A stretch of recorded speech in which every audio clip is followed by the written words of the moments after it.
tarde a todas e a todos. É um prazer tê-los conosco de novo em um de nossos webinars da FNQ, que nós chamamos de série Gestão de Conhecimento.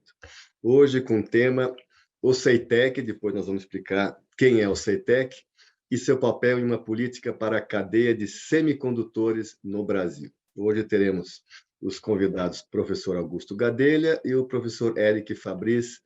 Muito obrigado a vocês por terem aceito esse convite. Eu queria, antes de começar, falar dos nossos patrocinadores que viabilizam esse evento. Inicialmente, o Bradesco, né? Muito importante para nós, o apoio educacional da FEComércio, SESC e SENAC do Rio Grande do Sul, o apoio institucional do MS Competitivo, da OBQ, do Excelência Santa Catarina e da ABQ. Eu queria rapidamente falar um pouco da FNQ. Eu vou mostrar um slide aqui para vocês. Vocês me avisam se entrou. Pronto. Então, vou falar um pouco do FNQ, para quem não conhece. Nós fomos fundados em 1991 por essas 39 empresas que estão listadas aqui embaixo, são nacionais e multinacionais, com o intuito de nos prepararmos, né, o Brasil para, na época anunciada, abertura de mercado. Né? O Collor já falava isso, falava dos carros que eram carroças. Então, essa entidade, né, coordenada até pela Anchan na época, se preparou com uma série de capacitações, processos e principalmente um prêmio, né, o PNQ, por isso que a fundação começou a se chamar FPNQ, no intuito de, vamos dizer assim, né, ativar, né, cativar as empresas que participarem desse prêmio e evoluírem, né, avaliarem sua evolução ao longo do tempo. A gente começou com o tópico gestão da qualidade, até pelo momento, na época, né, com todos esses processos e ferramentas. Em 2005, após a gente já verificar, ter consciência de que a maioria das empresas, né, já estavam, né, com seus processos, sua diretoria, seus responsáveis de qualidade, no mínimo encaminhadas, a FNQ decidiu inverter e trabalhar na gestão. Gestão é um tópico inclui a qualidade, mas inclui muito mais temas, né, que vocês vão ver depois, e de lá para cá a gente tem, né, continuado, né, na evolução, né, no tópico da gestão. A gente chama de gestão para excelência, gestão para transformação, e nós temos, então, sempre evoluído com esses modelos que nós temos desenvolvido ao longo desse tempo. Apenas como informação, nós temos parceiros, né, com várias entidades mundiais muito conhecidas, a Malcolm Baldrige, o FQM, o Japan Quality Award, com as quais nós trocamos figurinhas o tempo todo e participamos de eventos, e cada vez que um desses desenvolve um novo modelo de gestão ou de qualidade, a gente, sem dúvida, os considera como mais um, né, dos atores com quem a gente faz benchmark. Aqui, falando rapidamente o que é esse modelo, a cada 1 a 2 anos desenvolvemos um novo modelo, ele envolve mais ou menos 50 pessoas, acadêmicos, gente da indústria, da área privada, da área pública, clientes, né, esses atores internacionais, e nós desenvolvemos uma série de fundamentos, né, e temas, né, que nós consideramos importantes naquela época, naquela fase, naquela tendência mundial. Então, por exemplo, nessa versão atual que nós temos, nós nos dedicamos a, vamos dizer assim, 8 fundamentos, né, específicos, o pensamento sistêmico, que fala um pouco da integração dos processos na empresa, os compromissos com as partes interessadas. Então, não nos interessa só uma pessoa chamada cliente, mas também os colaboradores, os fornecedores. Então, todos esses atores fazem parte das decisões, aprendizado e inovação, não preciso nem falar sobre isso. O tema adaptabilidade, sempre há, né, mudanças, reveses, né? Vídeo Covid, por exemplo. Então, as empresas precisam estar adaptadas ou preparadas para isso. A gente avalia isso também. Liderança transformadora, ou seja, toda a parte da gestão, da governança, dos líderes, a gente avalia com esse tópico. O desenvolvimento sustentável, não tem nem dúvida. né, com todo o aspecto do ESG, orientação para o processo, que é a base das empresas como um todo, a gestão para o processo, e nada disso, vamos dizer assim, traz efeito ou foi eficaz se não trouxer um resultado. De novo, resultado não é só econômico-financeiro, mas ambiental, social dos colaboradores. Então, esse é o modelo que nós usamos. Acho que são 117 processos que a gente avalia o todo.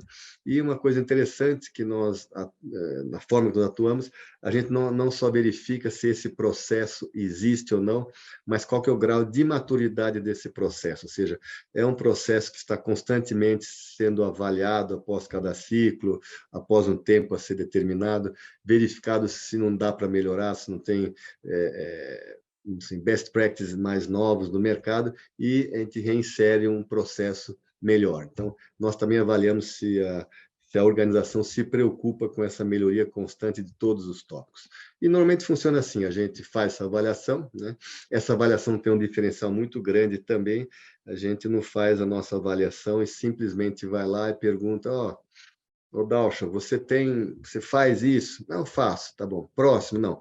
A gente não só avalia, né, o que eu falei, qual que é a evolução, mas também desde o início nós pedimos que haja uma participação de vários que a gente chama multiplicadores, ou seja, vários colaboradores da empresa participam do começo ao fim, nas questões, nas perguntas, nos diagnósticos, de forma que, ao final, né, esses multiplicadores mantêm a cultura e garantam a continuação nos próximos ciclos e até em mudanças que acontecem na área pública, por exemplo, muito comum dos líderes, né? Então, existe já um substrato arraigado que mantém o modelo funcionando. Então, a gente começa com um diagnóstico acompanhado, como eu comentei, depois se entrega um diagnóstico da maturidade da gestão, então a organização recebe todo vamos dizer, um portfólio de itens muito bons, itens que podem ser melhorados, né? E a gente, em conjunto, decide ou discute quais são as melhorias, né, que deveriam ser priorizadas. Tem a ver, obviamente, com recursos, com tempo disponível, com a importância que se pode dar, talvez, em função do momento estratégico, e a partir daí a gente ajuda a implementar, né, a rodar um plano de melhoria. Então, assim, em curtas palavras, é como funciona o nosso modelo aqui, dos vários tópicos qualitativos, eu nem coloquei os quantitativos, mas são temas, né, são reflexos, são resultados que a gente mede em quase todos os tipos de organizações, né, um aumento da produtividade, competitividade e sustentabilidade, se revisa o modelo de operação e o planejamento estratégico da organização, os serviços em si melhoram substancialmente de qualidade e, consequentemente, também todo o ambiente de trabalho. A gente promove uma integração maior, um alinhamento organizacional também na hora de decidir no planejamento. E, como eu comentei antes, se incorpora uma cultura da excelência. Acho que isso é super importante, que realmente comece a ficar arraigado, né, ciclo a ciclo, essa noção da importância da gestão. E aí, só como trazer alguns exemplos, empresas que já fizeram autoavaliação, são mais de 500 empresas ao longo desses 30 anos, mas trouxe umas mais recentes, vem do BNDES, Embraer, a BDI, recentemente, do Ministério da Economia, terminamos. Então, são Sabesp, terminamos agora com todas as empresas de saneamento, um projeto chamado MEGSAN, onde nós envolvemos o marco regulatório. Então, são infinitos os exemplos que nós temos parceria nesse projeto. E, como último slide, eu queria mostrar que de tempos para cá, a gente, em função da demanda e da especificidade, nós desenvolvemos alguns modelos com uma lupa específica. Então, temos um MEG que olha um pouco a cadeia de valor dos recursos humanos, um para hospitais e clínicas, que é o segundo, um que a gente aplica em todas as cooperativas do Brasil, no SESCOP nacional, que é o Sistema S, o SEBRAE roda conosco, micro e pequenas empresas. Embaixo, esse MEG saneamento que eu comentei com vocês do marco legal. O MEG para inovação, a gente avalia qual é a gestão de inovação da empresa, o P&D. O DE vem de distribuidor de energia elétrica, é um prêmio que nós temos com a Brad e o Etos. O MEG ESG, nós avaliamos quanto a empresa realmente tem arraigada, né, esse tópico do ESG. E temos, por último, o MEG Cidades, né, para prefeituras, que nós estamos já rodando 2 pilotos. E o MEG Agronomia, o MEG Agro, está em início de desenvolvimento. Então, a gente sempre está evoluindo conforme, né, as tendências. Então, esse aqui eu queria ter mostrado para vocês. Eu vou sair aqui desse stop do share, acho que eu devo ter voltado aqui.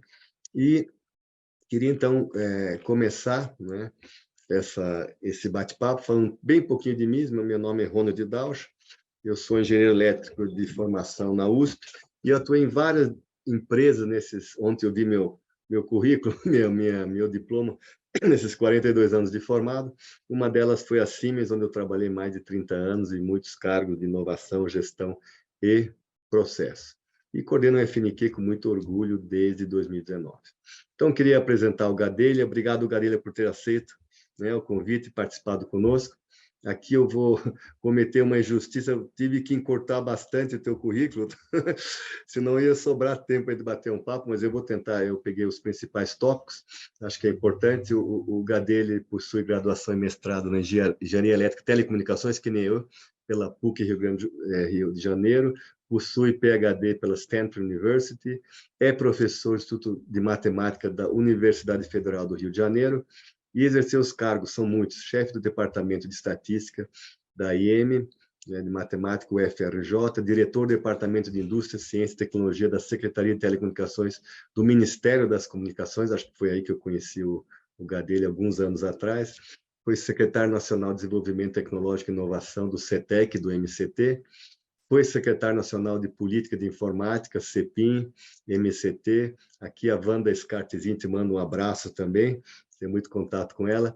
Diretor do Departamento de Informática do SUS, Ministério da Saúde, DataSUS, Ministério da Saúde, diretor do Laboratório Nacional de Computação Científica, o LNCC, muito famoso também, e presidiu os conselhos de administração do CETEC, que é o centro do qual a gente vai falar, e da Rede Nacional de Ensino e Pesquisa, RNP. E desde fevereiro de 2023, agora é o novo gestor do CETEC, ele vai comentar um pouco sobre isso quando a gente falar um pouco sobre o CETEC. O Eric Fabris, ele é superintendente de produtos, pesquisa e desenvolvimento da CETEC, né, da CETEC desde 2017. Sua formação é em engenharia eletrônica, com mestrado em instrumentação eletrônica e doutorado em ciência da computação, pela URSS, né, da Universidade Federal do Rio Grande do Sul, onde é professor da Escola de Engenharia da Universidade desde 91. Foi presidente da Sociedade Brasileira de Microeletrônica de 2012 a 2016. Em 2015, assumiu a gestão técnica do NS-SAD, que se tornou, em 2007, o primeiro centro de treinamento do programa CI Brasil, coordenando a formação de recursos humanos e parcerias internacionais com foco no projeto de circuitos integrados até 2016. Foi presidente da CETEC, né, entre 2011 e 2013, foi diretor da ABSEMI, Associação Brasileira da Indústria de Semicondutores, de 2018 até 2021, e sua trajetória profissional teve sempre essa vinculação a projetos de inovação tecnológica com a indústria da tecnologia, um tema tão importante hoje em dia, né, de retomarmos a indústria. E, obviamente, CETEC vai ter um papel muito forte, um ator muito importante nesse processo. Então, eu queria começar o bate-papo. De novo, Gadelha e Eric, muito obrigado pela disposição de vocês. E eu poderia começar direto no tema CETEC, mas eu queria voltar um pouco atrás, para talvez nem todos aqui conheçam, né, a origem, a história. Então, falar um pouco o que é um semicondutor, né? Qual que é a matéria-prima, como é que ele é confeccionado, né? E de onde vem, vamos dizer assim, as suas matérias-primas, se eu posso falar assim, né? Talvez falar um pouco, né, o que é esse elemento chamado semicondutor, que, pelo que eu sei, né, o Gadelha e Eric, é usado em praticamente tudo que você tem na tua frente, em termos de eletrônica e outros, né? Então, queria que você falasse um pouco para a gente se contextualizar antes de bater o papo. Boa tarde, Dausch. Muito obrigado pelo convite a nós, interessados, para estar junto com vocês aqui no AFN, na Fundação, né, Nacional de Qualidade. E, para mim, é uma grande satisfação lhe rever e, ao mesmo tempo, conversar sobre o CETEC, que é uma instituição que nós ajudamos lá na década de 2000, primeira década do século, a construir e a se estabelecer. A partir de 2011, ela começou realmente suas operações, né? O material semicondutor é um material, como você falou, que hoje está na moda do mundo, né? Todo mundo fala em semicondutores, mas ele é um material que já era usado antes mesmo, de muitos anos atrás, sem ser na área de circuitos integrados. O que realmente ele passa a ser importante é quando, no final da década de 40, dos anos 48 a 51, o pessoal, o Shockley e o seu grupo lá na Bell Labs, eles inventam o transistor, né, sólido, de estado sólido, e, a partir daí, começa-se, então, a exploração de um material adequado para você criar os transistores de forma adequada, e isso depois evoluiu.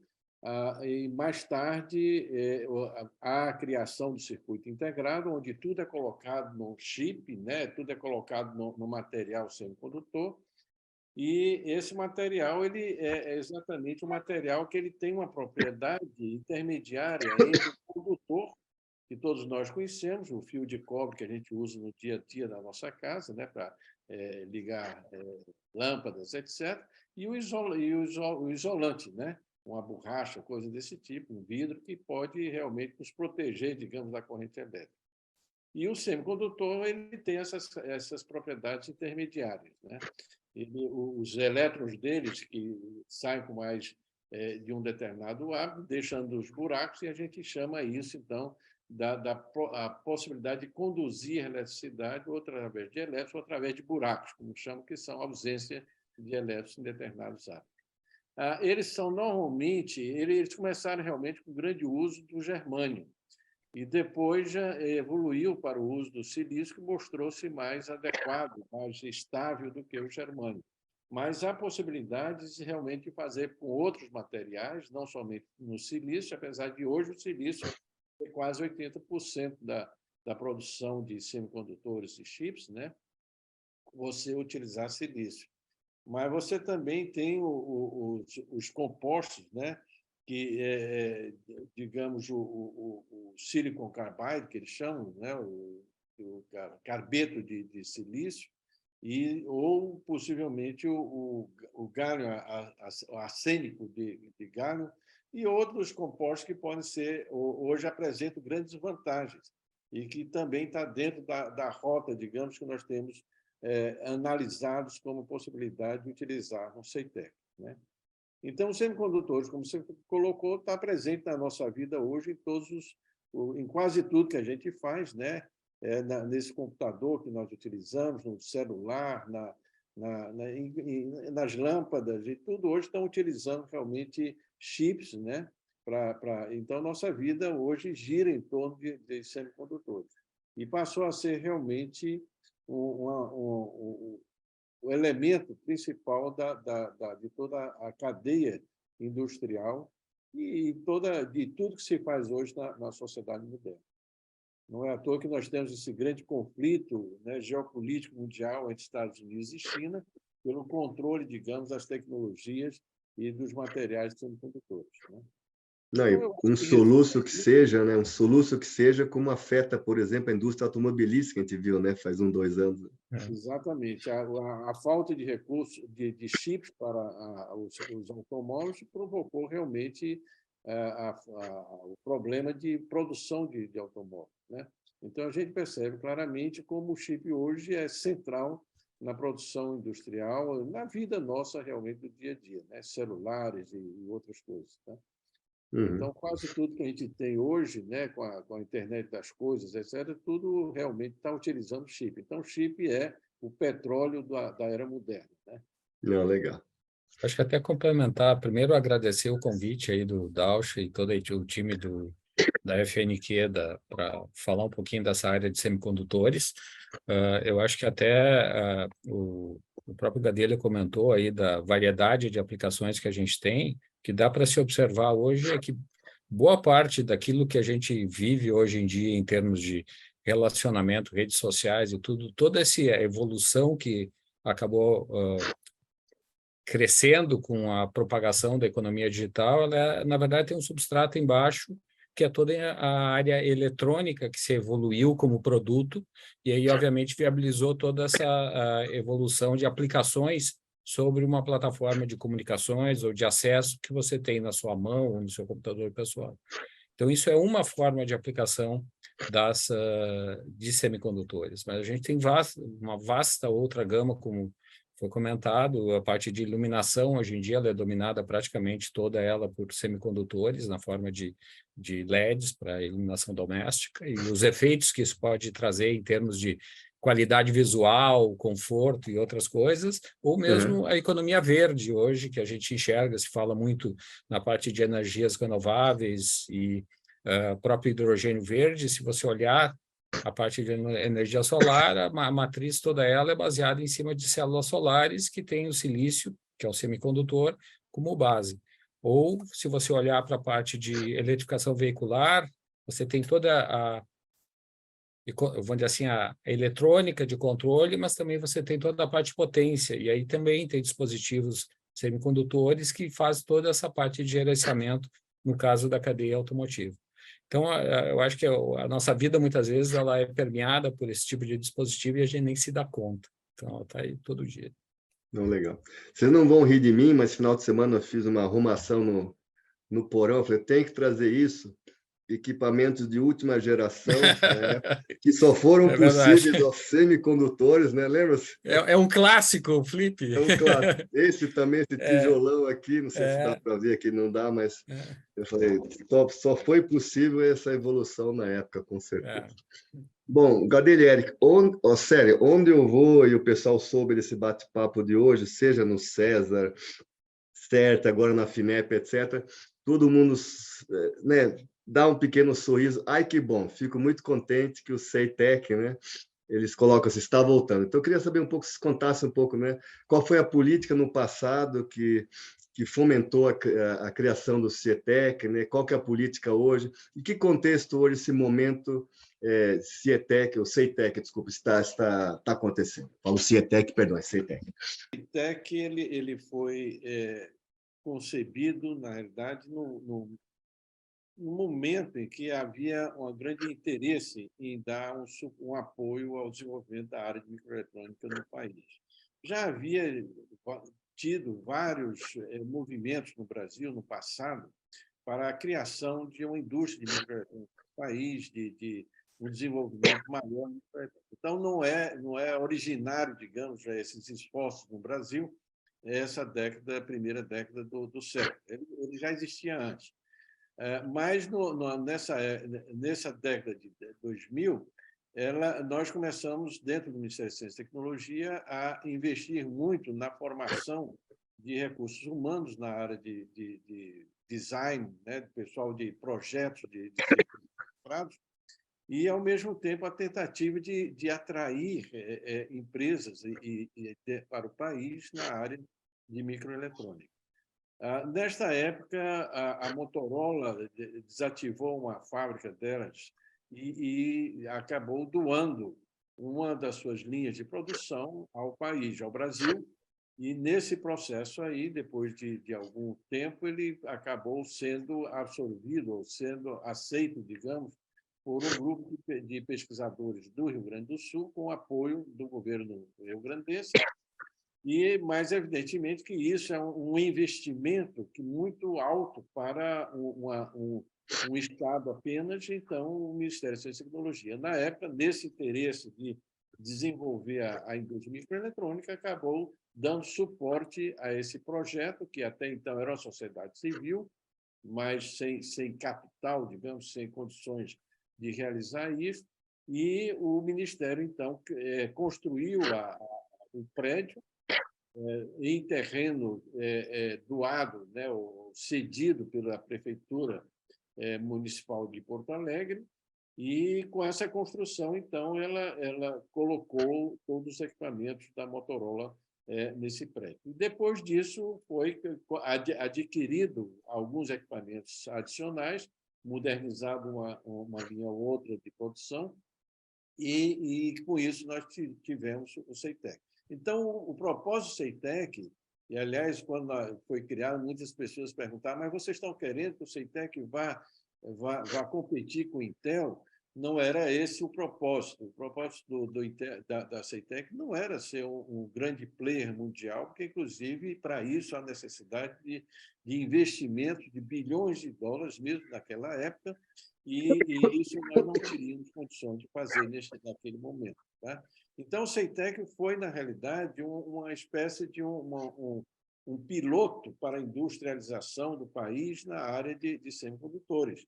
E a ideia era que a gente pudesse não só dar suporte à comunidade científica e tecnológica que havia já no país, de pessoas que estavam fazendo projetos de circuitos integrados e desenvolvimento.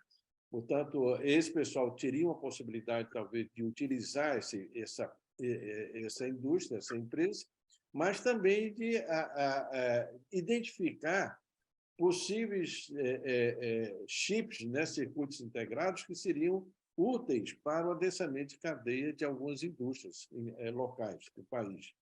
Assim como, digamos, aplicações específicas que poderiam, então, justificar realmente ou abrir um mercado, um nicho de mercado para a Fintech poder realmente ter uma condição de se sustentar economicamente, né?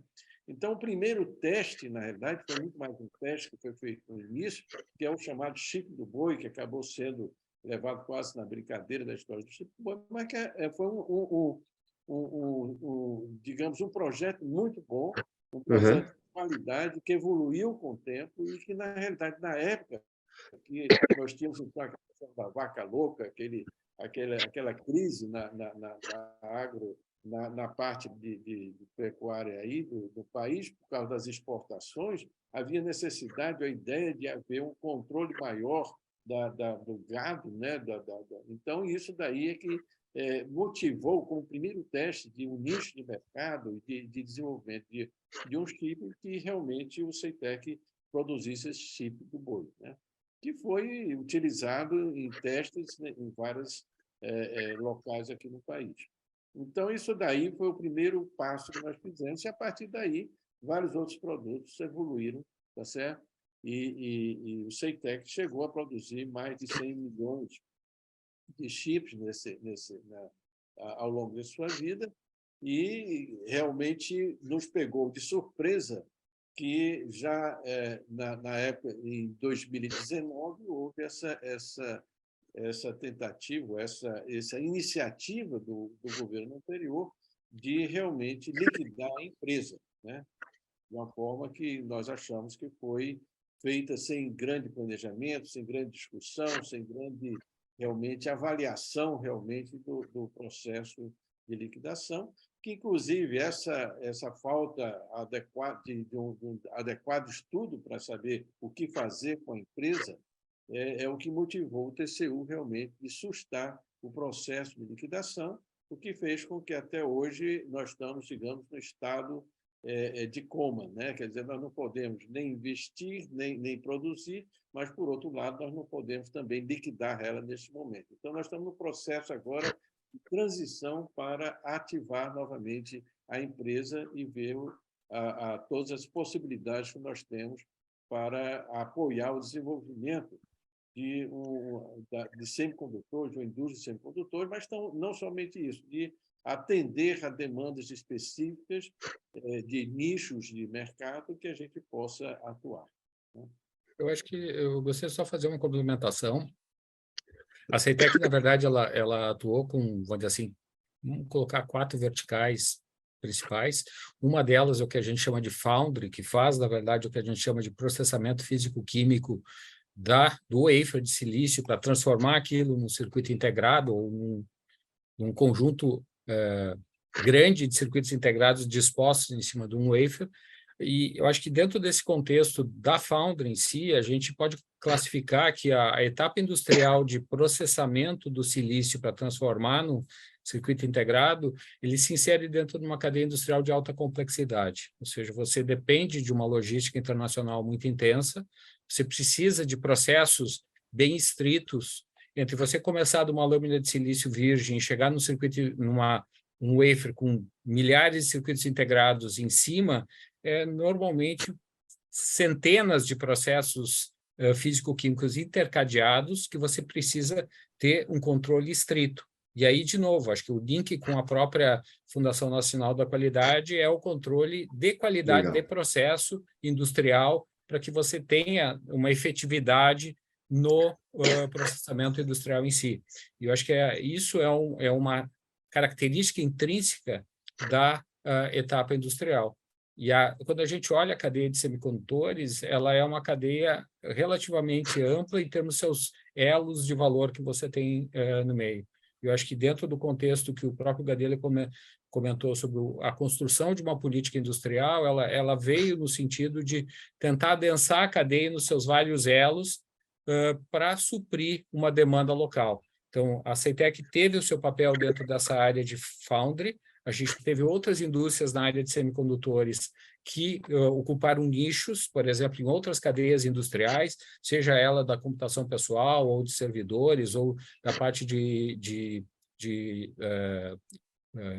equipamentos móveis, tipo celulares e companhia. Mas, de novo, a área de semicondutores não é uma área isolada, ela tem que ser integrada dentro de uma política industrial, onde você tenha vários atores e que você tenha uma demanda que gera toda a parte de manufatura e inserção dentro desse contexto. Eu acho que parte desse papel a CETEC acabou assumindo, não só na parte do chip do boi, mas a gente entrou forte na parte de pedagiamento automático, chegando a atingir quase 40% de market share com aquelas etiquetas de identificação com segurança, que embarca criptografia dentro. Então, acho que isso é exatamente parte desse processo de adensamento de cadeia que se buscou lá atrás. Uhum. Tá bom.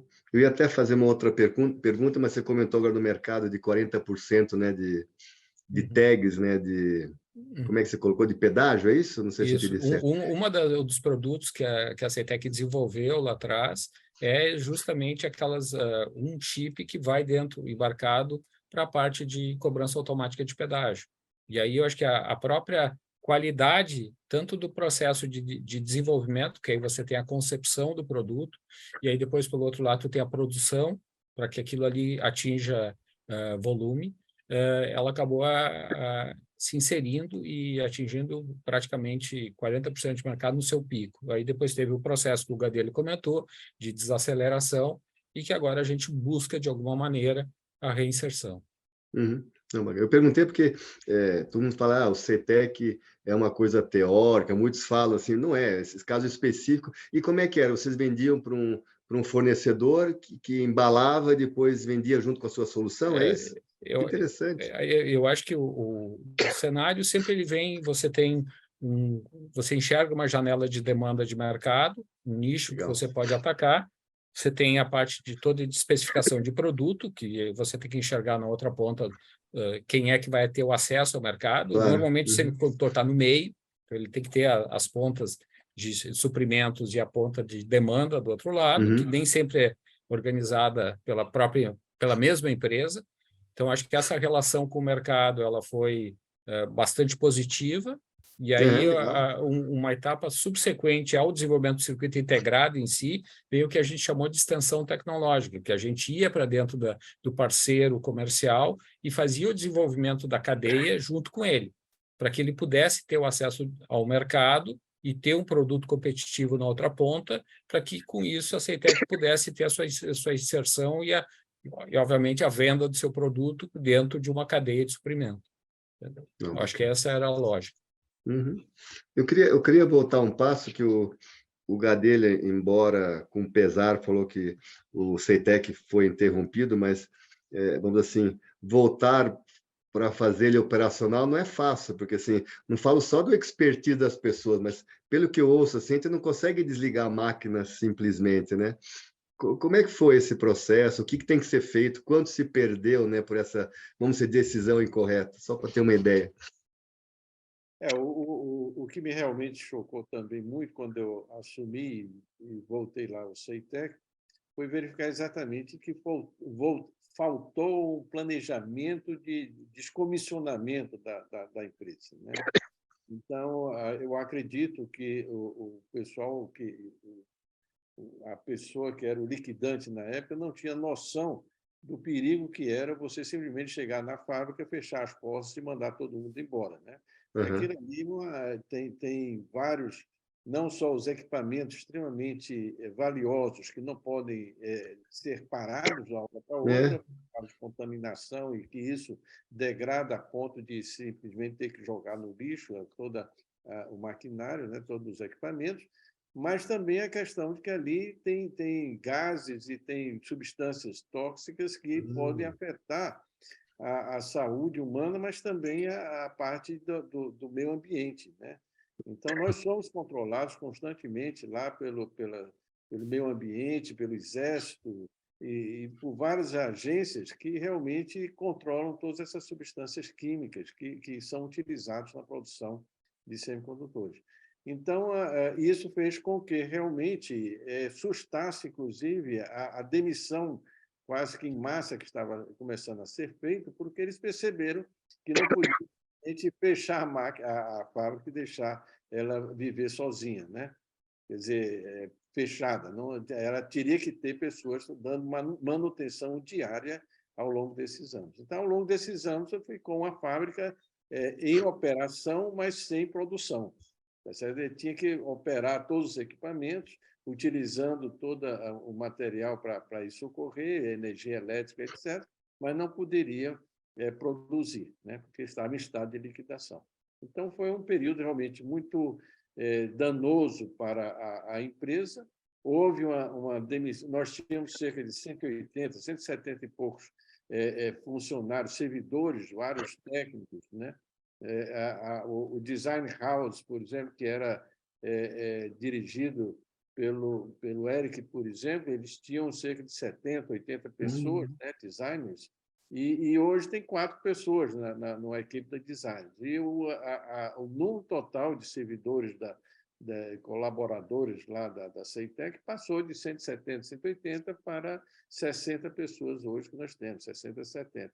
Então, isso realmente teve um impacto muito negativo e a recuperação da CEITEC para o seu estado anterior em que estava antes da liquidação, realmente vai ser um esforço adicional, quase que recriar a empresa novamente, né? Então, nós estamos nesse processo, junto com os ministérios, de discussão em como realizar isto. E a realização disto ele envolve várias questões, não só burocráticas, mas também legais, né? Tem várias coisas legais que têm que ser atendidas antes de você simplesmente reverter o estado de liquidação. Então, apesar de hoje a CEITEC estar fora do Plano Nacional de Desestatização e do plano da PPI, né? Da Parceria Pública de Investimentos, né?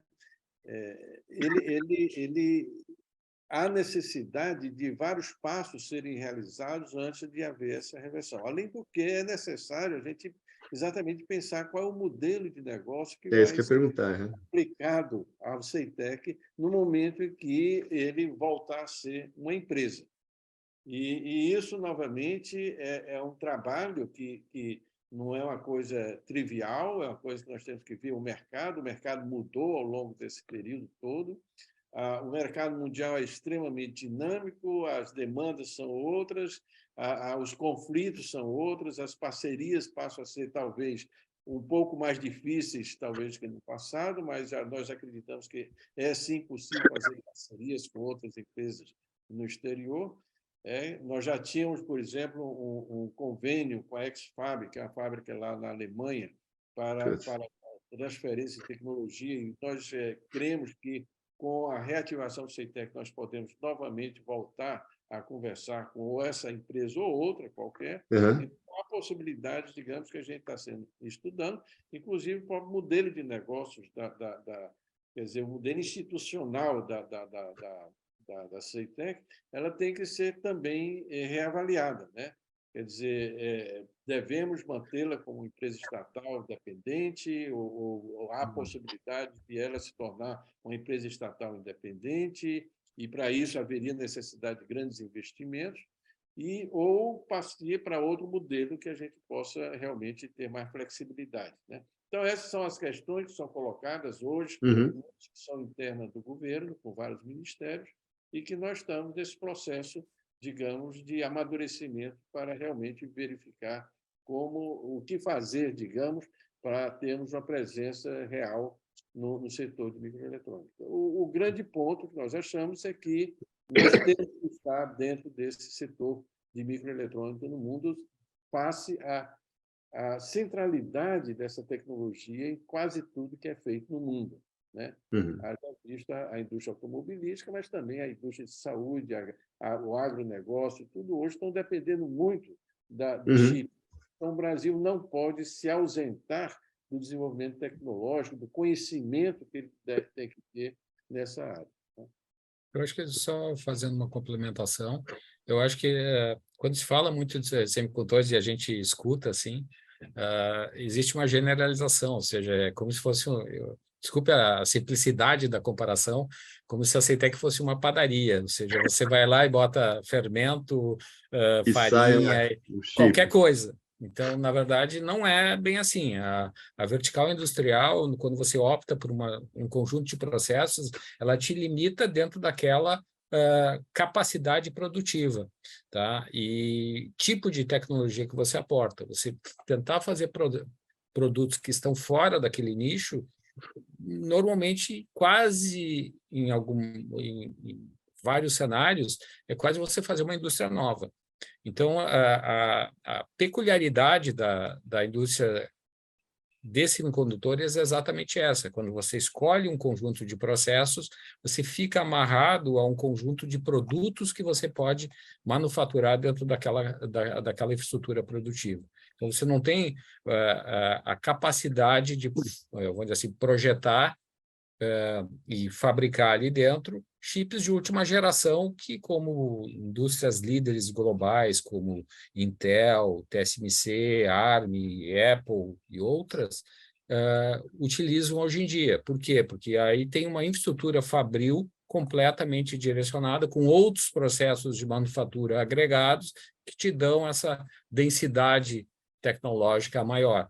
Então, como o próprio Gadelha comentou, eu acho que o objetivo atual é como eu me insiro num cenário onde houve uma modificação, seja ela de forças, ou que se busca, ou buscar o que se chama de nearshoring, ou seja, buscar parcerias locais ou próximas, justamente para diminuir essas tensões geopolíticas. Eu acho que, dentro desse contexto, a gente olha também o cenário local, a gente vê uma evolução bastante grande dessa parte de energias renováveis e eletrificação, ou melhor, descarbonização da matriz viária, tá? E aí, dentro desse contexto, de que maneira a gente pode atuar e aproveitar essa onda que possivelmente deve ter aí mais de 2 décadas pela frente e um crescimento robusto. Acho que aí a tecnologia que uma empresa como a Ceitec, obviamente com parcerias adequadas, ela pode ter um posicionamento estratégico adequado. Não, legal. O Gadelha, você comentou um pouco que muita coisa está ainda para ser definido, estudado, né? Mas eu não posso já passar 2 perguntas para você. Uma é da própria Wanda, tem a ver com isso, depois o Anderson. A Wanda pergunta qual é o modelo empresarial que se pretende nesta reativação. Você vai dizer, não se sabe ainda, mas se me permita mudar o tempo verbal, né? Que você gostaria de ver nesta reativação. E a segunda pergunta do Anderson, parcerias com a indústria nacional serão possíveis fazer com o Ceitec? É mais ou menos o que o Eric comentou. Só acho que é interessante avançar um pouco no o que poderá ser, talvez. Primeiro, eu gostaria de saudar a Wanda, que é uma grande amiga e sempre foi a minha conselheira, né? No tempo que eu estava lá na Secretaria de Política de Informática, ela era a grande dama da CEPIM, né? A pessoa que realmente nos orientava em políticos, tá? Então, é muito bom, novamente, conversar e ter a Wanda próximo nesse processo aqui. Realmente, como eu falei, isso é uma discussão que está sendo levada muito a sério dentro do governo, e há uma clareza de que nós temos que encontrar um modelo adequada para a CEITEC. Porque, digamos, como eu falei, não só nós temos a dificuldade institucional como empresa estatal dependente, tá certo? De realizar determinadas ligações, parcerias com outras empresas no exterior, no país, etc. E há certa inflexibilidade nos processos que a gente tem que desenvolver. Então, abre-se aí modelos que a gente poderia avaliar. Inclusive, de nós termos uma possibilidade, talvez, de associar organizações sociais, possivelmente assumindo toda a CEITEC ou parte delas. São vários modelos que estão sendo analisados, tá certo? A questão que me parece é o país, o governo, quer dizer, não é o governo, é o país. Né? Eu diria que ali fora, quando tem o CHIPS Act lá nos Estados Unidos, é o Congresso americano que está recebendo uma proposta do governo, né, do executivo deles, mas é o Congresso que aprova. É o Congresso que, de alguma forma, faz um ato legislativo que dá substância e que perpassa governos para uma estabilidade maior de política.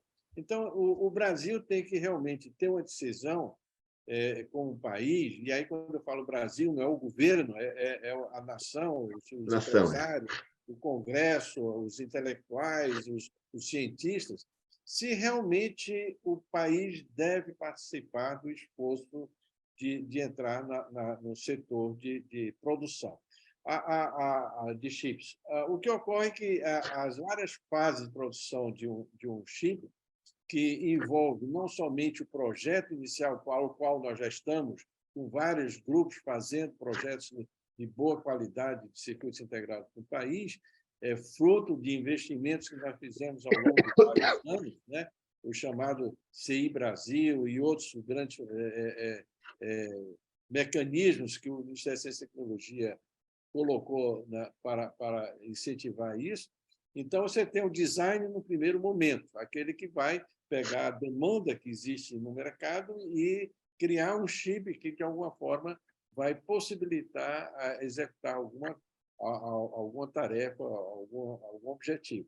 Então, isso daí, depois desse design, é que então é colocado a fábrica do chip, que hoje a TSMC que é a grande, digamos, fábrica no mundial, que fabrica para quase todo mundo, né? 80%, 90% das fábricas de semicondutores no mundo hoje feito na TSMC. E depois vem o que o pessoal gosta de chamar de back-end, que é o pós-processamento pós-fabricação, digamos, desses chips, né? Que então você tem todos os processos de testes, de envelopamento disso em algum produto e de inserção dele em algum outro produto. Então, isso daí, hoje o CEITEC tem plena possibilidade de fazer não só o primeiro, mas o último, né, que é o projeto do CEITEC, como também a questão do back-end, né, que é o pós-fábrica de processos, mas o que tem mais complexo, digamos, e mais caro é exatamente a questão da fabricação, que são os processos físico-químicos que são envolvidos, as injeções, processos de injeções ali que são necessários, né? Então, esse processo é que o Brasil não tem controle. E o CEITEC tem quase tudo, ele tem toda a possibilidade de fazer esse processo todo, faltando apenas um pequeno gap, que já estava quase se completando no processo tecnológico. Ou seja, era isso que a Expal estava nos transferindo, essa tecnologia, e que, de alguma forma, esse processo de liquidação interrompeu. Então, isso nós temos que, talvez, conseguir esse gap. Agora, essa fábrica, que é o que realmente tem o mais complexo, ela deve estar dissociada dos outros, tá certo? Como a TSMC dissociou isso. A TSMC é só fábrica. Ela não faz nem projeto, nem o pós-processamento da fábrica, né? Então, ela recebe os projetos de terceiros, fabrica e devolve Entendi. Para o mercado. a lâmina, né? Então, isso daí, será que deveríamos colocar somente a fábrica separada dos outros dois e fazer os outros dois serem uma organização social, a fábrica ser estatal? Aí a pergunta é por que estatal? Olha, em todo o mundo, quando um país não estava ainda avançado nessa área, o Estado interferiu. Isso ocorreu na Europa, nos Estados Unidos, de uma forma escamoteada, que eles sempre fazem muito bem, né? Através de demandas governamentais, principalmente das Forças Armadas, né? da área de defesa lá, como também lá na TSMC foi um investimento maciço do Estado lá, tá certo? E a mesma coisa na China hoje também, o Estado está muito presente, apesar de serem supostamente empresas privadas, mas que são empresas com grande subsídio do governo. Tá? Então, essa questão, o Brasil, há uma crítica, né? O Estado não deve entrar e criar uma fábrica. Mas na época que nós estávamos criando o CEITEC, apoiando o CEITEC, eu perguntei a várias pessoas da área industrial que me perguntando se não tinha interesse em investimento, e ninguém tinha possibilidade ou condições de investir numa fábrica de semicondutores no país. Então, o Estado esteve presente ali por esse motivo. A pergunta é, devemos continuar depois com ele ou há possibilidade de uma transição para um outro modelo? Então, são essas questões realmente mais complexas e está sendo discutido de uma forma muito aberta dentro do governo, tá certo? Sem nenhuma, digamos, força ideológica muito forte atrás disso, mas simplesmente sabendo o que realmente é melhor para viabilizar a empresa no futuro. Eu acho que só fazer um comentário, acho que em termos de organização, né, toda a área de semicondutores ela é permeada por uma área de pesquisa e desenvolvimento muito forte.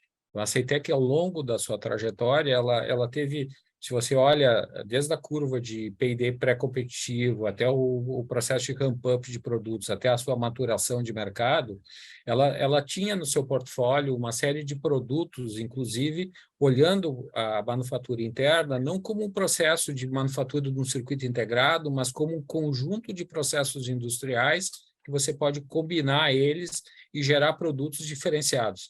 Então, uma das áreas que a CEITEC começou um trabalho na parte de P&D, inclusive com parcerias locais, tá? Era na área de investigação e diagnóstico de saúde.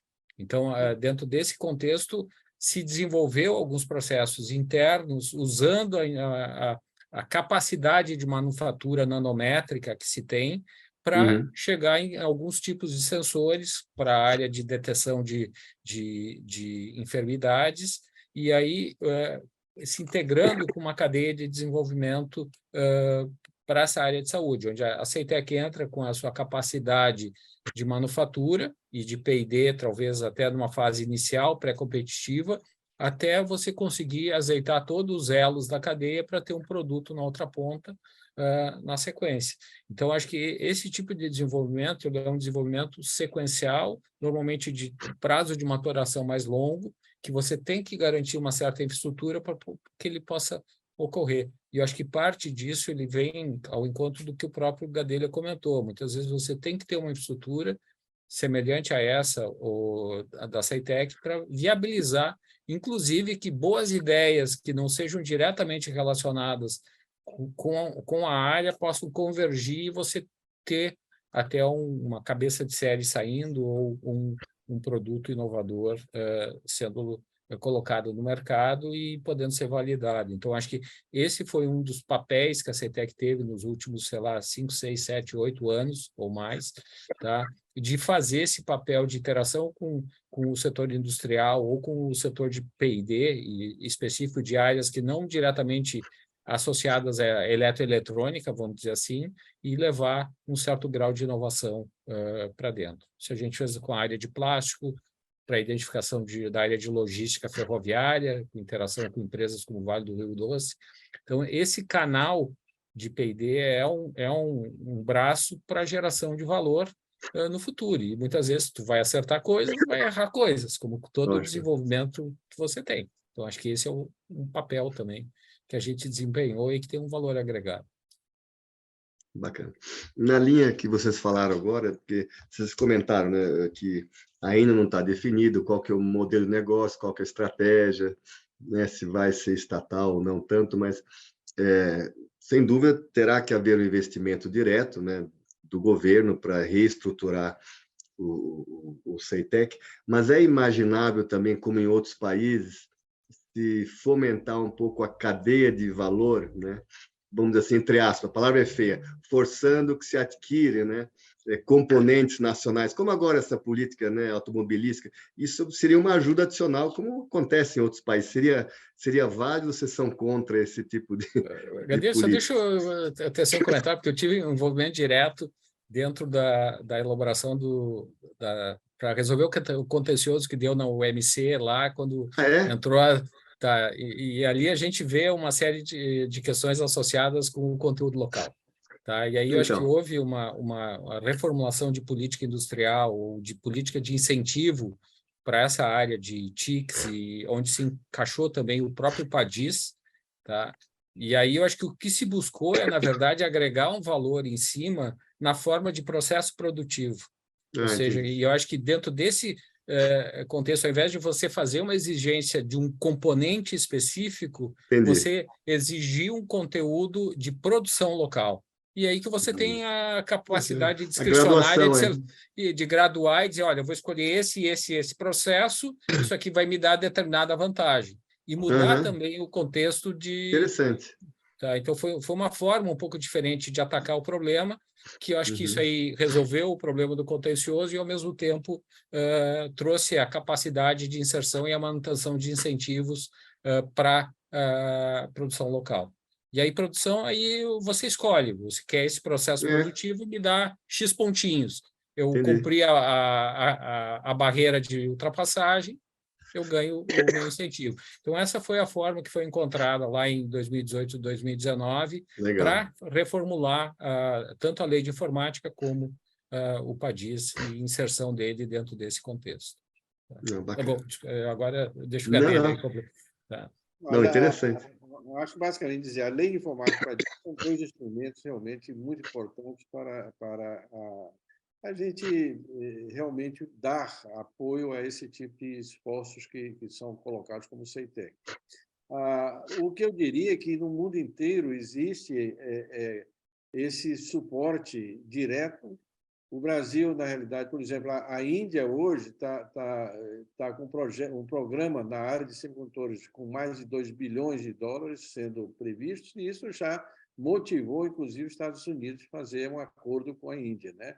Então, no momento em que há realmente uma clara intenção de um país da dimensão do Brasil de estar no setor, eu acredito que isso abre possibilidades de um interesse maior de outros países para investir no país. Nós precisamos, certamente, recursos humanos locais para que isso ocorra. Não há como, eu não vejo como uma empresa estrangeira, né, uma empresa de fora, vir aqui querer investir se não encontra recursos humanos qualificados no país, né? Então, esse é um ponto muito importante. Realmente, a questão de compras governamentais era um dos pilares que nós achávamos lá na década É. que foi feito o CEITEC, o projeto CEITEC, de que iria, de alguma forma, abrir avenidas para que o CEITEC pudesse sobreviver economicamente. E aí, por exemplo, teve não só a questão do chip do boi, que foi mencionado, que na realidade, a identificação animal, tá? E acompanhamento de onde é que o animal está pastando e assim por diante, mas a questão também, por exemplo, do chip do passaporte, que foi outro grande projeto, que nós chegamos a ter um acordo entre o Ministério de Ciência e Tecnologia e a Casa da Moeda, que, infelizmente, por alguns motivos que eu não consigo entender, foi interrompido, né? Que nos Uhum. daria um mercado realmente muito grande, tá certo? Para o chip do passaporte, assim como a questão do CINIAVE, que era o Sistema Nacional de Identificação Autoveicular, que nós acabamos tendo a participação nessa identificação autoveicular, mas não no tamanho nem na Que poderia ser. proposta que nós tínhamos na época, e que nós também fizemos várias negociações na época com o pessoal da área de transporte, né, como é que chama? Era o DENIT. É DENIT. DENIT, né? O DENIT. Acho que era o DENIT. Tá? Então, isso daí são demandas governamentais que poderiam ser estabelecidas para que a gente pudesse ter realmente uma possibilidade de crescimento maior. E, infelizmente, por vários motivos que eu não estava, digamos, participando, Dúvida. e foram interrompidas. Né?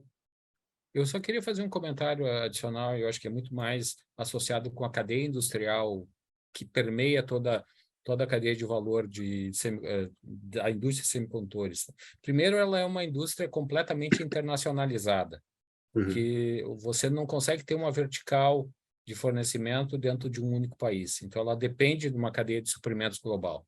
A gente até brinca, se você pegar antes do chip nascer, e você der um cartão de milhagem para ele, possivelmente ele vai acumular até chegar no produto final, algumas dezenas, possivelmente, de milhas, milhares de milhas, até chegar no produto final, ou do consumidor final. Então, acho que, dado esse contexto, e eu acho que isso é uma visão, até para uma estruturação de uma política industrial, ela tem que olhar essa integração de cadeia para essa indústria, você facilitar o processo de entrada e saída de produtos para que uma cadeia de alto valor agregado, que nem a indústria de semicondutores, ela tem para poder operar integrado às cadeias globais. E aí, com conceitos até esses de você ter uma zona alfandegária secundária, de ter uma série de outros fatores que facilitam a questão de entrada e saída, tanto de insumos como de produtos, para você ter uma facilidade de integração com as cadeias globais nesse setor. Então, acho que isso é um cenário para ser olhado na construção acho que está até em discussão dentro do CNDI, que é o Conselho Nacional de Desenvolvimento Industrial, que está sendo estruturado para definir uma estratégia de política industrial, principalmente de indústria de alta complexidade, onde a indústria de semicondutores se encaixa. Tá? Então, acho que isso é um ponto, acho que importante para ser considerado, entre outros, e acho que a visão de estabilidade de longo prazo para investimento é essencial, ou seja, você só vai investir se você tiver uma visibilidade de retorno ao longo de um cenário temporal estável, tá? Que eu acho que é isso que a indústria de alta tecnologia, de alta complexidade, um projeto de maturação de longo prazo, precisa. Tá? Então, acho que... Então, um ponto importante que é só uma observação rápida aqui, agora do Eric me lembrou, é que em todo esse processo de discussão dentro do governo, nós estamos associados com o MDIC, né? E estamos realmente aguardando também que, com a definição do Plano Nacional de Industrialização, né, de desenvolvimento industrial, a gente esteja dentro desse planejamento. Inserido, nesse contexto. Inserido, tá certo? Sem isso, fica difícil. Então, o modelo de negócio, todas essas questões, também, de alguma forma, vai ser dependente dessa orientação que todo esse modelo da industrialização no país pretende seguir, né? Então, essa associação com o MDIC é uma associação super importante, grande, nossa, com eles, e estamos acompanhando exatamente orientações nesse sentido. Né? O Eric, o Gadelha também, eu vou entrar mais do lado técnico um pouco. Eu tinha essa pergunta na mente, alguém fez também, e hoje praticamente não abro um jornal sem que tenha 3 artigos sobre inteligência artificial. Então, aqui o colega pergunta, a inteligência artificial, de alguma forma, vai interferir, ou vai ser base do design de semicondutores? Colocou isso. Então, também teria curiosidade sobre isso, porque cada vez mais fala que eles vão nos ensinar a fazer tudo. Então, de uma forma bem simplista, assim, mas você deve estar up to date aí para ver se realmente haverá alguma interação dessas eu fazer tecnologias.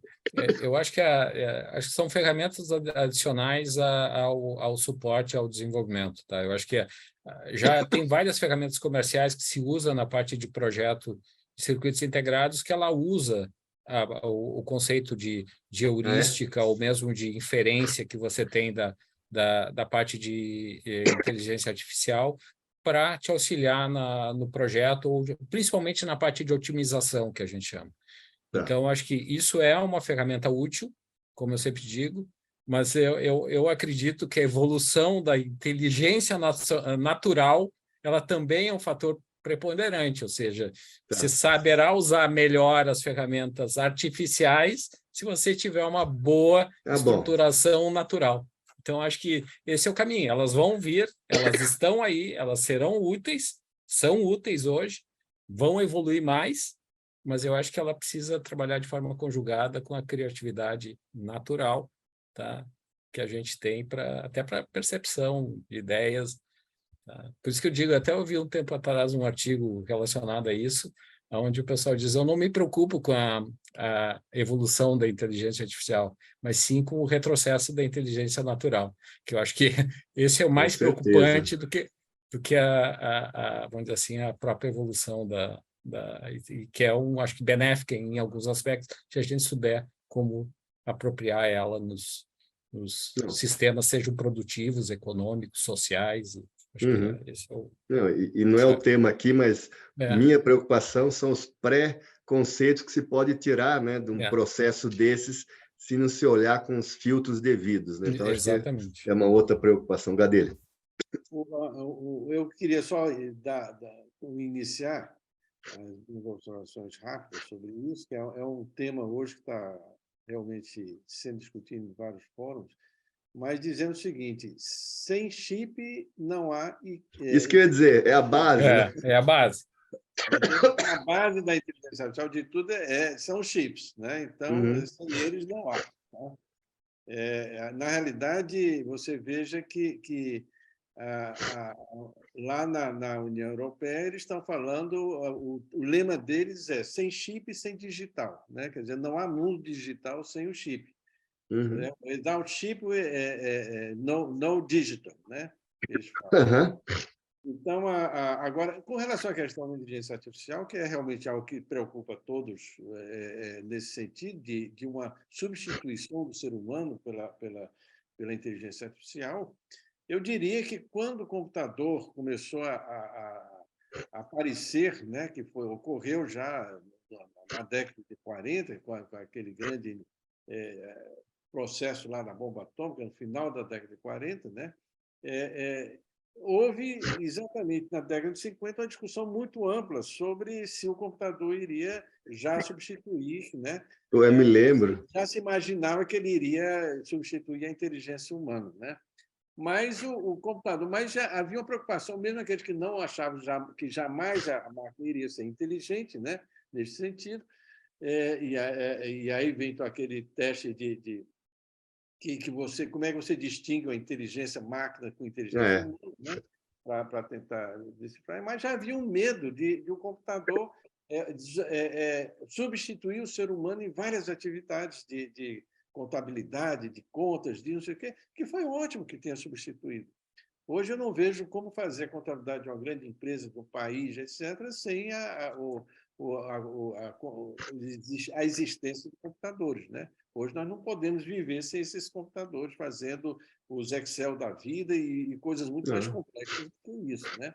Então, eu acho que o grande desafio nosso é saber como a inteligência humana vai usar a inteligência artificial para melhorar a sua capacidade de resolver problemas. Entendi. Certo? Porque eu acho que não vai substituir, nós vamos sempre ter uma característica um pouco de... Uma diferenciação, Então, o nosso grande desafio é como é que nós devemos utilizar a inteligência artificial para melhorar a nossa inteligência e capacidade de solução de problemas. Né? Eu acho que só colocando, acho que dentro do próprio contexto que o Dausha colocou, lá a CITEC em 2017, a gente estruturou um projeto interno tá, de investigação, usando o que a gente chama de arquiteturas microprocessadas abertas, baseado numa arquitetura chamada RISC-V, onde dentro a ideia era também embarcar infraestrutura para heurística, que é a base para você fazer tomada de decisão. E aí, nessa época, a gente começou um trabalho interno de desenvolvimento, que a gente chama arquitetural, muito mais investigativo, para ter um produto para o setor de IoT, de Internet das Coisas. Então, essa era a ideia ali atrás. Isso começou num projeto embrionário, a gente chegou a evoluir, e aí depois, bom, aí normalmente esses projetos têm uma certa maturação tecnológica interna até tu chegar num produto, e aí ele acabou sendo abortado depois na sequência, até pela desestruturação da equipe de P&D. Então, acho que isso é um cenário que, vamos dizer assim, a preocupação já existia lá atrás, antes de virar um tema fashion, tá? Entendi. Hoje está em voga. Legal. Era uma pergunta minha, mas um colega também fez aqui. Vocês comentam muito que foi perdido, né, muito conhecimento, know-how, pessoas, né? Mas mesmo quando todos dentro do centro, havia sim uma relação forte com as universidades, né? Tinha pesquisa também, né? Acho que não é uma coisa... O CEITEC não é totalmente isolado, então, né, tem muitos desenvolvimentos, pesquisas novas que vêm da universidade. Vocês poderiam talvez falar um pouquinho, né? Quais são os principais tipos de relações que existem com, né, universidades, pesquisadores, e se existe um ou outro, vamos assim, outra faculdade, um outro centro acadêmico mais forte na área de semicondutores, só para matar a curiosidade aqui. Tá, eu só vou colocar, porque eu estava até olhando hoje, que uma das áreas que eu cuido é a parte de propriedade intelectual. E aí a CEITEC depositou mais de 40 patentes ao longo dos últimos anos. Poxa. E parte dessas patentes elas foram depositadas em parceria, inclusive com instituições de ensino superior, tá? E uma delas, que eu estava até monitorando hoje, ela é na área de sensores para a área de saúde. Então, na verdade, esse espírito de integração com o setor de P&D, tá, a área acadêmica, ela sempre participou. A própria CEITEC desenvolveu um programa internamente chamado Programa Multiusuário Brasileiro, que ele era justamente com o intuito de agregar o desenvolvimento técnico de novos circuitos integrados no processo industrial da CEITEC. A gente teve 6, 7 rodadas anuais aí de manufatura, inclusive com instituições de ensino e instituições de ciência e tecnologia, como fundações ou organizações sociais que atuam em parceria com a indústria. Então, além dessa parte, a CEITEC fez também, tem patente depositada em conjunto com outras indústrias, no sentido de você entrar para dentro do processo industrial e agregar tecnologia através dela, e a inovação gerou novas patentes, um depósito tanto no Brasil como no exterior. Então, acho que isso está no DNA de uma indústria que você tem que fazer a etapa de desenvolvimento de produto. Então, acho que está associado vamos dizer assim, com a história e, inclusive, o passado recente da própria CEITEC. Interessante. O Eric é a pessoa adequada para dar a resposta a essa pergunta, porque é a pessoa que realmente dirigiu esse processo aí da propriedade intelectual e, ao mesmo tempo, viveu todo o processo da CEITEC ao longo dessa década, né? Até ela entrar em liquidação. Eu realmente estou retornando à CEITEC já no estado de liquidação e portanto, não tive um acompanhamento próximo dessa relacionamento. Mas o que eu tenho colocado é que a CEITEC tem que estar aberto à comunidade científica e à comunidade empresarial do país. Ela tem que realmente ter alianças, ela tem que ter realmente possibilidade de ser um contribuinte para o desenvolvimento da nossa indústria, mas também das pesquisas nas universidades. Então, ela tem que se abrir. E, algumas vezes, eu, fora da CEITEC, eu ouvia críticas de que a CEITEC era muito fechada, o que eu acredito talvez não fosse tanto quanto o pessoal falava, mas que realmente o que nós queremos é que, no futuro, a CEITEC seja uma instituição que seja desejada, que seja utilizada pela comunidade científica e pela parte substancial das nossas empresas, né? Bacana.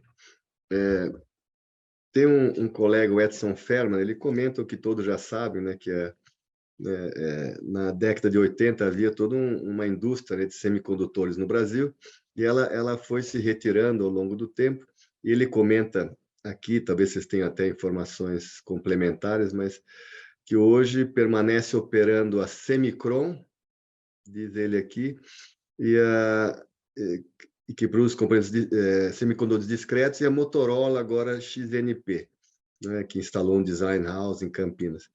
E então ele pergunta, né, como é que vocês imaginam, né, o parque, né, de produção e desenvolvimento de semicondutores após uma política, né, industrial positiva para esse setor, você pode falar em setor.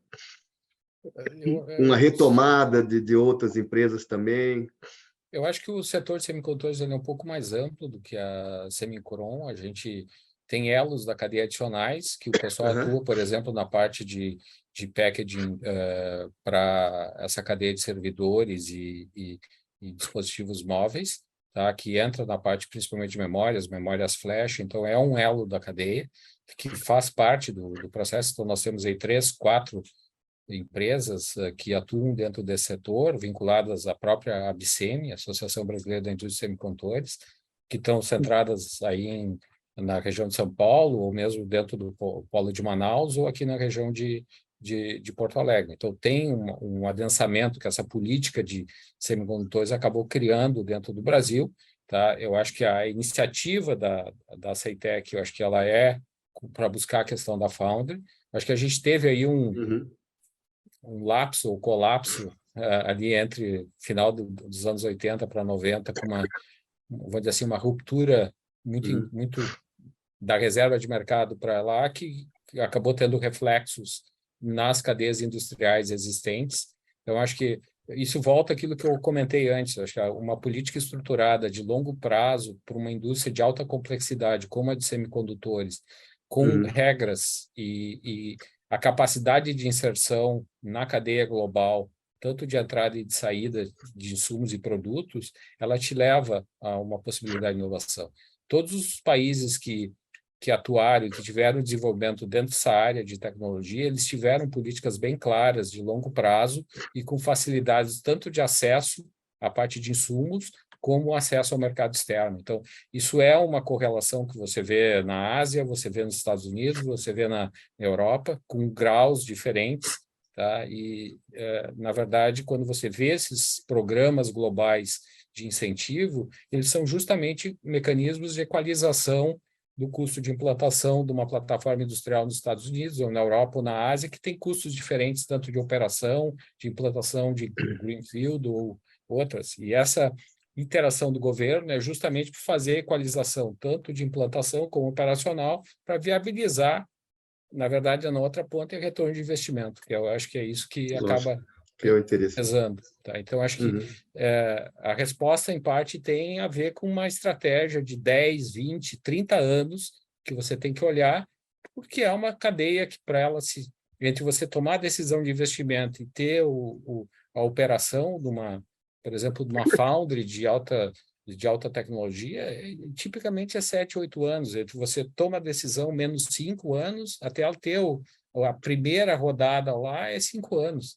E aí tu tem que ter um horizonte de longo prazo para poder viabilizar a estruturação de investimentos com tudo aquilo que a gente já viu. Terceira cadeia global de suprimentos, capacidade de in-out facilitada. Então, todas essas questões, eu acho que estão associadas a um modelo industrial, acho que desejável para, vamos dizer assim, essa indústria de alta tecnologia. Acho que esse é um comentário. Perfeito. Antes de passar para vocês, para finalizar, só um comentário aqui. Eu admito que nunca houve tantas perguntas como num webinar, né? E eu não consegui dar conta, também mantive elas num nível assim, mais didático, porque tem muitas perguntas bem específicas aqui. Então, só para vocês saberem, a Patrícia normalmente manda, né, vai mandar para vocês essas questões todas aí, aquelas que vocês acharem interessante ou que possam ser respondidas, seria bacana, porque tem muitas ideias boas também, né? Por exemplo, por que não envolver o MEC também na formação de recursos humanos específicos, né? Para esse setor. Então, né, tem muitas coisas interessantes que a gente vai mandar para vocês. Mas eu queria passar para vocês agora, sem limite de tempo, para vocês falarem um pouco aquilo que eu talvez não perguntei, ou que não houve questionamento, mas a mensagem, né, a informação que vocês gostariam de deixar bem clara, em função desse momento novo aqui, que vejo aqui que tem várias pessoas muito contentes, apreensivas, cheias de ideias. Então, eu queria que vocês colocassem um pouco, né, como é que vocês veem esse novo momento, qual que é o timing que vocês imaginam, né? E a mensagem que foi interessante no final. Deixa eu falar, depois tu encerra, faz bem rapidinho. Eu acho que a área de tecnologia é uma área instigante sobre o lado de conhecimento e das oportunidades que ela gera. Eu acho que a inovação ela está associada com essa indústria de alta tecnologia. O Brasil tem uma base, seja ela no agro, seja problemas para um país continental que nem a gente, eles não podem ser importados de fora como soluções prontas, eles vão ter que ser adaptadas até as particularidades que se tem. Eu acho que esse lado, eu acho que pode ser um vetor de estruturação, de apropriação de tecnologia para solução de forma eficiente desse tipo de problema. Eu acho que a área de semicondutores ela entra dentro disso. Como ela é uma indústria de cadeia longa, tem vários elos no meio, acho que surgem várias oportunidades de estrutura, mas sempre com a visão de inserção de longo prazo e estabilidade de regras. Eu acho que esse acho que faço curta minhas palavras de final. Contigo, Gadelha. Não sei se fui eu ou o Eric foi um pouco truncado no final. Gadelha, você chegou a ouvi-lo ou fui eu que vi? Não ouvi. Houve realmente uma falha na transmissão lá do Eric. Eu acho que é só para ser curto, então. Acho eu vou passar para você fechar. Acho que é interessante repetir. A parte final. A oportunidade, acho, de um país continental, a indústria pujante, eu acho que ele... Oi? Não. O Gadelha falou para mim que faltam semicondutores bons aí no caminho até você. É isso, Gadelha? Talvez seja estabilidade. Mas eu acho que... fica contigo aí, Gadelha. Não, há sempre essa expectativa muito grande se a gente alguma vez vai ser bem-sucedido em todos os esforços realmente da área de microeletrônica no país. Que é como foi já mencionado, isso daí é um esforço que o Brasil tem há muitos anos, não é a partir do CEITEC. Ele antecede o CEITEC em décadas, né? Desde o tempo da reserva de mercado, havia essa percepção da importância do microeletrônico. Hoje, a percepção é muito mais intensa no sentido de que você tem um processo de chips, né? Que hoje é central em tudo que se faz no mundo. Tá? Então, a pergunta é, um país da dimensão do Brasil, um país com a capacidade de riqueza que o Brasil tem, que pode realmente voltar a ser entre os 5, 6 PIBs mundiais, né? Esse país ele deve esquecer e dizer, não, isso é muito complexo para nós, isso é muito difícil. Vamos só exportar matéria-prima, né? Não processar. Né? Então, a pergunta é se nós devemos ter essa ambição decisão como país. Tá? Se a gente decidir realmente entrar no jogo desse processo, é um processo que demora, não é um processo de 3 anos, 4 anos, 5 anos, é um processo que em todos os países demorou 10, 15 anos para a maturidade disto. A própria TSMC foi um processo de 15 anos, não foi uma coisa da noite para o dia, tá certo? Então, a gente tem que ter essa possibilidade de pensar o país dentro desse setor de microeletrônica. Você mencionou aí a questão de outras empresas que existem no Brasil, mas a gente percebe que boa parte de todos eles, na verdade, nenhuma faz a fabricação do chip. Na verdade, nós fazemos hoje muito bem a parte de da questão do design e a parte do pós-processamento. Tá certo? O que a gente tem que fazer é mandar isso lá para fora e eles construírem lá. Agora, lembre-se que existem vários chips que muitas vezes podem ser impedidos ao país de comprar. Uhum. Um exemplo que nós vimos foi na área, por exemplo, de satélites, que tem chips no satélite resistentes a determinadas condições da atmosfera que não são permitidos serem vendidos para o país, o Brasil. E nós não podemos ter a capacidade realmente de ter um satélite de boa qualidade para monitoramento ambiental que seja, tá? Sem esse chip. Então, isso daí são limitantes que existem, não somente nessas áreas muito específicas da área de satélite, mas nas áreas de defesa, por exemplo, que são limitantes para o país não ter a capacidade ou até o know-how tecnológico de como produzir chip. Então, nós temos que ter realmente esse investimento, é a minha visão do processo. É o Estado que tem que estar presente. O que eu vejo é que a história mostra que o Estado, não estando presente, não vai dar. O CHIPS Act é um testemunho claro de uma sociedade capitalista, considerado modelo, aberta. E a gente percebe claramente que o Estado está maciçamente colocando recursos nesse setor. Dando apoio estratégico. 57 bilhões de dólares somente para a indústria de semicondutores lá que eles estão investindo, fora 300 bilhões para a formação de recursos humanos nessa área. Então, isso daí a gente percebe de que no mundo inteiro o Estado está presente.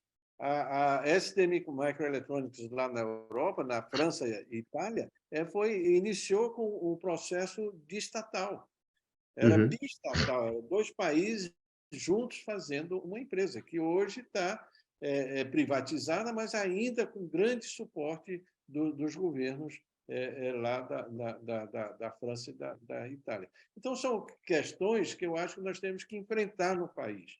Porque qual é a posição que nós temos relativo a um setor que é fundamental para a sociedade moderna.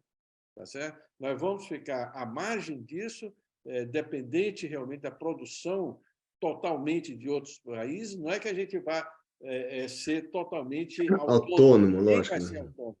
Nenhum país é autônomo, né? Você veja que a própria China hoje depende imensamente das máquinas, dos equipamentos que são produzidos lá na Holanda, tá certo? E o próprio Estados Unidos percebe que ele tem dificuldades de trazer tudo para dentro dos Estados Unidos, tá certo? Então, isso daí é algo que a gente tem perfeita consciência que nós não seremos sozinhos, nós não podemos ter ambição, né? Mas nós temos que ser partícipes dessa coisa mundial. A Índia está investindo nisso, o Egito está investindo nisso, vários outros países menores, digamos, estão com essa preocupação. Como é que nós vamos viver o futuro da sociedade?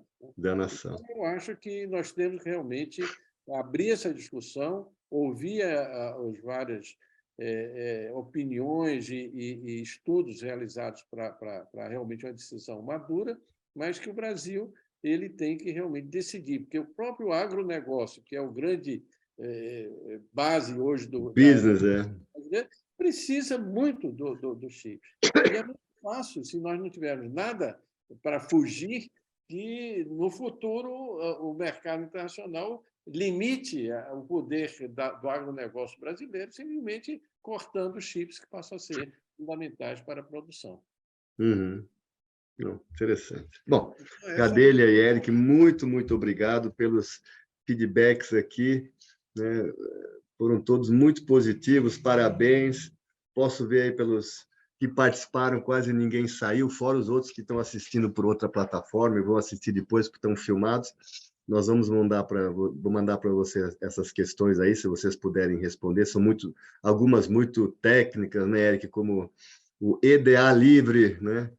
É uma solução importante. Eu não sei o que é EDA livre, mas fica para uma próxima, então você deve confirmar isso, mas tem outras várias aqui. Esse EDA livre foi um sucesso aqui, só para você saber, né? Mas eu queria agradecer aos dois ao tempo dedicado aqui.